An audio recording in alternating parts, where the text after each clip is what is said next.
Hello, I'm Dr. Anthony Skip Basil, and this is my public speaking sample lesson. We would have sent you a pre-task quiz at this URL, tinyurl.com/pre-test24, or you can stop the video, use your phone to scan this QR code, and do our pre-test. So the assessment description is broken into three parts on this slide. First, we have a live webinar for 50%, which is 10 minutes long, and no digital twins are allowed. You have to be a real human. We would have 40% self-assessment. That's going to be looking at a video recording of your public speaking recording, and then a maximum of 1,000 words looking at it in terms of the learning outcomes for the module. The media that you can use to make the recording can be anything that you wish. You can just talk and record on your smartphone. You can use PowerPoint. You can use Prezi, Powtoons, or an excellent platform that I recommend is Klaxon. The last part is for 10%, where you'll post three multiple choice questions to outline to the online form, with the answers, the correct answers, and then add the source of the reference. And we do encourage people to use AI generators and reference the source if you are using that to make the three questions. Those questions will be used to develop our pool of questions in the pre-quiz that you did earlier. So specifically today's learning outcome for our lesson is from the assessment description, where we are talking about enhancing your listening skills to become a perceptive analyzer of others' presentations while working on your ability to assess and critique effectively. All right, well, what does that mean? Well, we're going to do an activity now where you'll be able to apply your listening skills and your public presentation skills in a way that we'll be able to work together.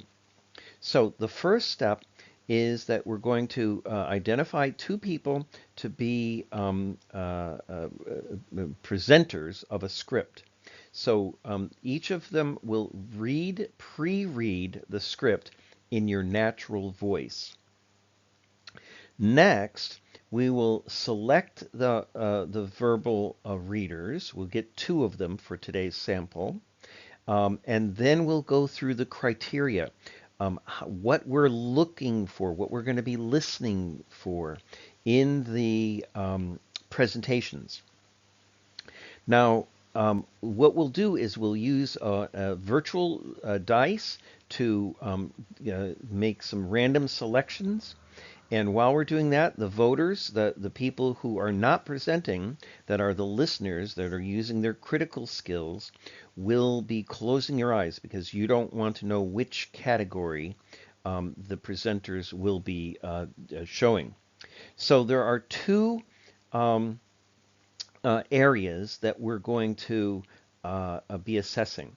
The first for the online public speech is emotion. What kind of emotion are they having when they are making that presentation? The second is volume. How loud is their voice? So we'll review the results at the end, and that will be done by voting online. So here we go. We'll pause the video and ask for two people to be the readers of the script for this activity. The other people will be the listeners and the voters. All right, so this is the script that our two readers will say in their normal voice, normal volume. And the script says, the magic of public speaking lies in its potential to reach hearts and minds. Words have the power to move people to action, inspire dreams, and change lives. When you stand before an audience, you have the chance to be a beacon of hope. Your words can challenge norms, uplift spirits, and open eyes to new possibilities.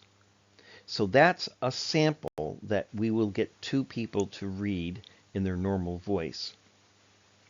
This will also, by the way, be recorded with permission for recording, following the university's ethical and GDPR guidelines. Now, here is the code. What happens is that we'll be rolling some dice, and on the first dice, the left die, that will be determining how you change the way the presenter reads that text again. So if it's a number 1 on the dice, that means you're nervous. You're feeling anxious. You're worried about speaking in front of the audience, and you're going to be speaking very fast. If you have excitement, that means that perhaps you're eager, you're enthusiastic. In this case, your voice might go up at the end, and then as you're reading the sentence. Confidence would be feeling self-assured and in control. You might be using your normal voice, but you have a deep breath at the start. Stress could be seen as tension, and this might be due to the complexity of the talk. and what you might do is clear your throat very often. Confusion, number 5, is feeling that sense of distortion. Here, you might be using the phrase quite a bit. So as you are reading the script, you might, not even consciously, be using the word Number 6 is frustration. And in this case, you might be irritated. It might be technical issues that you're having problems, some type of interruptions. And, you just keep plugging in, that kind of expression, that I'm talking about. Now, on the other die, we'll be looking for volume. So if it's 1 and 2, you'll use a very soft voice, a gentle voice. If it's number 3 or 4, you'll use your average tone. If it's number 5 or 6, you might be speaking louder.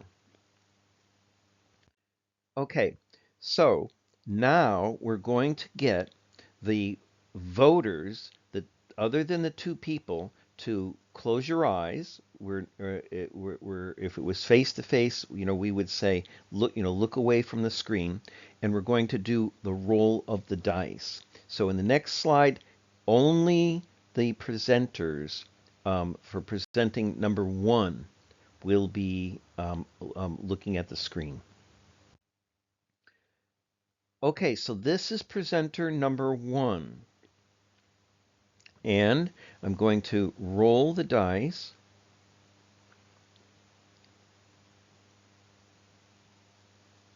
Okay, and now you've seen the numbers for the dice on the left and the die on the right.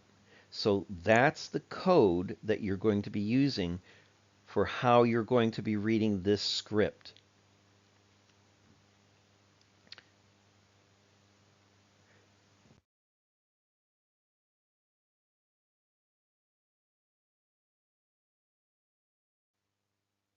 Okay. Keep your eyes still closed, voters, because now we're going to be looking at that number. Okay, so this is what you're going to be doing.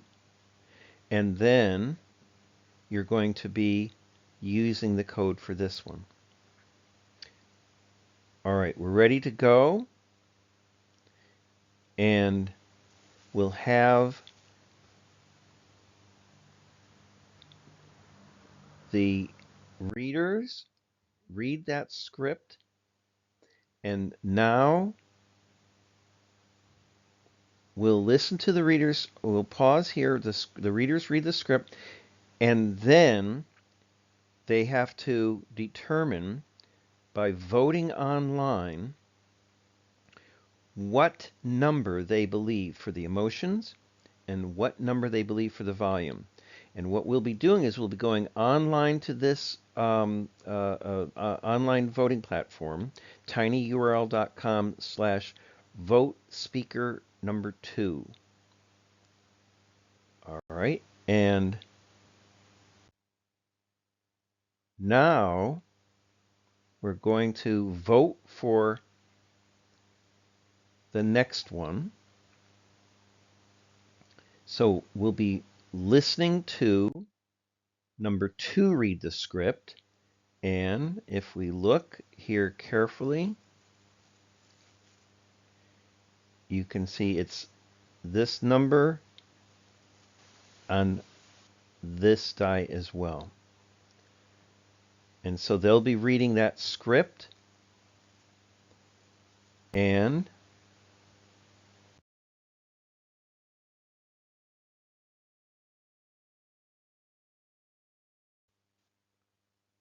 using this emotion and this volume.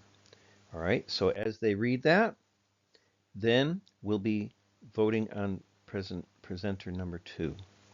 And again, go in the online form, and we'll be reviewing that script to see if people were correct. Right. Well, we'll have a debriefing about that voting and any questions and comments from the group. Hopefully, you were able to listen carefully to see the nature of the way they were presenting, and hopefully the people that were presenting had an opportunity to apply that learning outcome in today's lesson. What we'll be doing is we'll be getting other people to do this exercise as well. So if you didn't get a chance to present this time, we will do it next time. We'll be having a guest speaker, by the way, next time, Dr. Mike Howarth, formerly a BBC producer that I've done research with, and he will be working with us in order to be able to improve on our presentation skills and apply some of his research and BBC presentation skills. Please take a look at his website as part of your task for next lesson, and we'll be looking forward to getting your comments about any of the resources that you find. And he will be happy to answer any questions that you have as a guest speaker next time. So along with this, we have our course reading list that is in our virtual learning environment. I've written a book chapter for British Council about different software and technologies that you can use to help you improve your English if you are an English speaker as a native, or if you're English as a second language. So please take a look at this chapter, particularly on page 161, table number 6.1. There's a list of different tools. We'd like you to have a look through that and see what tools that you believe would be useful to help you improve your English. So we'll take any questions that people have. Here is my email address. You're welcome to email me any comments or questions. Please make sure that you put your name in the subject of the email, and the module that we're doing is public speaking. Thanks very much. Hope you enjoyed this video. Bye now.